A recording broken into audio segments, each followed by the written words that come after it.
What is money laundering? Plankton recently came into a massive fortune. Every night at midnight, he would sneak off to a remote corner of Bikini Bottom to illegally operate an unlicensed stand selling extra spicy chum.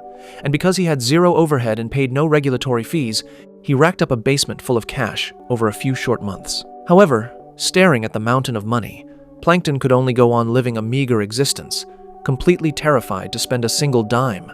The Bikini Bottom IRS maintains strict oversight, and the chum bucket's perennial history of zero revenue is a matter of public record.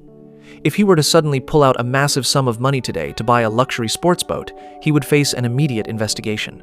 These illicit under-the-table earnings do not exist on any official ledger.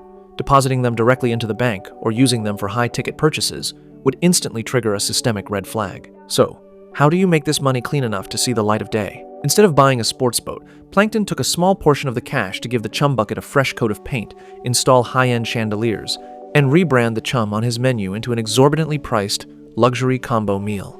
Once the renovations were complete, the chum bucket still failed to attract a single actual customer, but this was entirely by design. Every night, Plankton pulled down the chum bucket's shutters, hurried down to the basement to grab a stack of dirty cash, stuffed it into the restaurant's cash register, and sat down at the computer to log 300 luxury combos sold on the day's sales ledger. To withstand future audits, he even had his computer wife, Karen, place fake online orders while he packed chum into takeout boxes himself, walked a lap outside, and secretly dumped it all to manufacture the illusion of a booming delivery business. Throughout this entire process, not a single real meal was ever sold.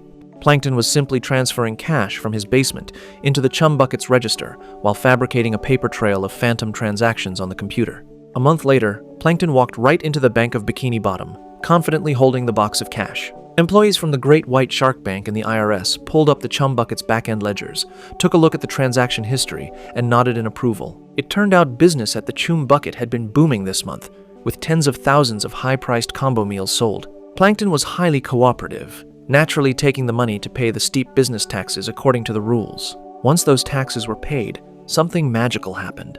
That basement cash, which was originally too dirty to see the light of day, shed its illicit coat entirely and became legally protected business profit for the chum bucket.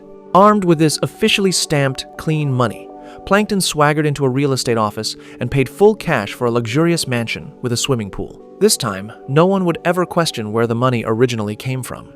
Taking funds of questionable origin and disguising them as legitimate commercial profits through a business that appears to operate normally is what is commonly referred to in economics and finance as money laundering. While ordinary store owners stress every day over how to sell merchandise to turn a profit, in the eyes of a money launderer, opening a shop is never about doing business in the first place. This perfectly explains certain bizarre phenomena in real life.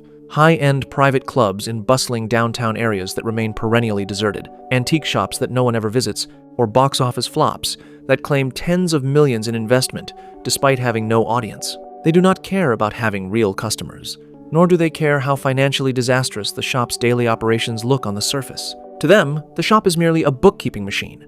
As long as they can run those dirty funds through the ledger via fake transactions and successfully deposit them into the bank, this perpetually empty shell company of a store has perfectly completed its mission.